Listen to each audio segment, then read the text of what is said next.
Ciao, benvenuto o bentornato nel mio canale. Sono Madalina e qui ti parlo di illustrazione e dintorni. Nel video di oggi risponderò ad una domanda che mi è stata posta su Instagram, ovvero come raccontare un'emozione attraverso l'illustrazione e il miglior modo per farlo.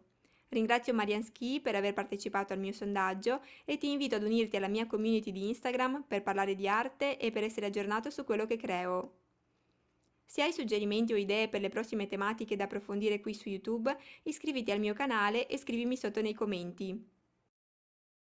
Il video di oggi sarà diviso in due parti.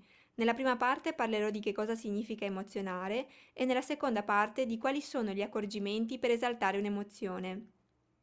Penso che ci sia un solo grande ostacolo che ti impedisce di trasmettere un'emozione e quell'ostacolo sei proprio tu. Per emozionare devi emozionarti, devi sentire sulla tua pelle quello che disegni, deve esserci una storia dietro a quello che crei. L'errore più grande che ho fatto in prima persona è quello di lasciarmi trascinare dal senso estetico. Hai presente le bacheche aesthetic di Pinterest, così perfette nella scelta dei colori, nelle forme, nella presentazione? Ecco, creare arte solo per ottenere un risultato bello, perfetto nei dettagli, senza alcuna sbavatura, ti allontana dall'emozione, dal perché hai iniziato a creare quell'illustrazione.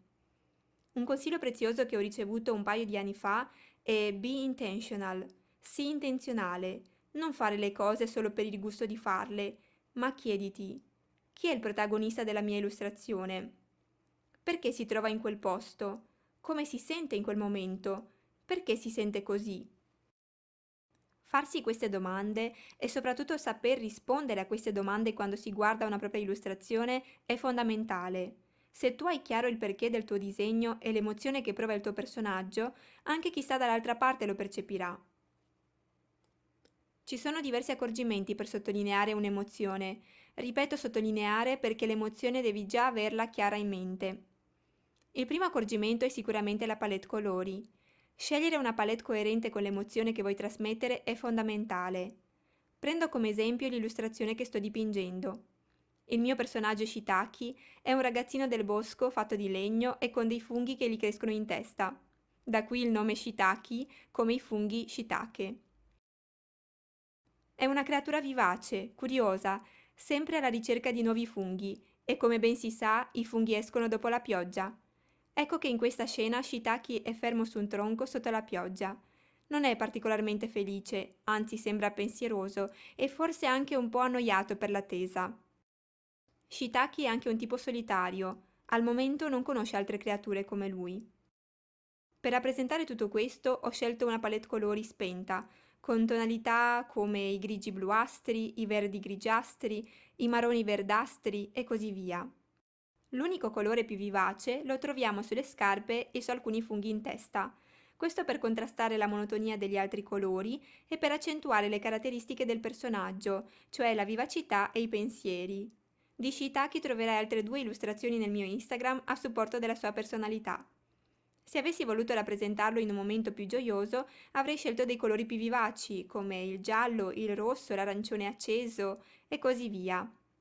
Per questo è importante rispondere alle domande di prima. Avere chiara l'emozione ti porterà a scegliere istintivamente i colori coerenti con essa. Un altro accorgimento riguarda le espressioni facciali. Questo è un argomento davvero vasto che spero di approfondire meglio in futuro. Le parti del viso più influenzate dall'emozione sono gli occhi e la bocca.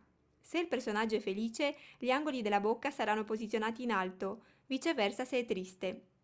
Basta guardarsi allo specchio e provare un paio di espressioni facciali per vedere cosa succede sul viso. Ripeto, è un argomento da approfondire meglio, ma la cosa importante da fare subito è prestare attenzione a come disegnare queste parti del viso affinché siano coerenti con l'emozione che si vuole esprimere. L'ultimo accorgimento, ma non meno importante, è la luce. La luce presuppone che ci siano parti più chiare e parti più scure in ombra.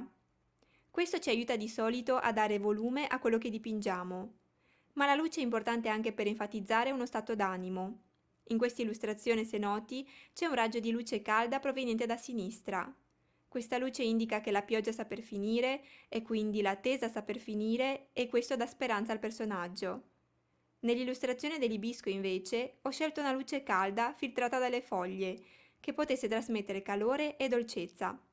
La luce quindi ha un ruolo importante e lo si può notare anche nei film. Se ci fai caso, nelle scene più importanti, la fonte di luce e il colore della luce stessa sono stati scelti in modo molto accurato e coerente rispetto allo stato d'animo dei personaggi. È sicuramente un buon modo per studiare l'effetto della luce e prendere ispirazione. Eccoci arrivati alla fine di questo video. Spero che i miei consigli ti possano aiutare a migliorare la tua arte. Fammi sapere nei commenti quali di questi 3 accorgimenti vorresti che approfondissi in futuro. Ti ringrazio e ti auguro una buona settimana!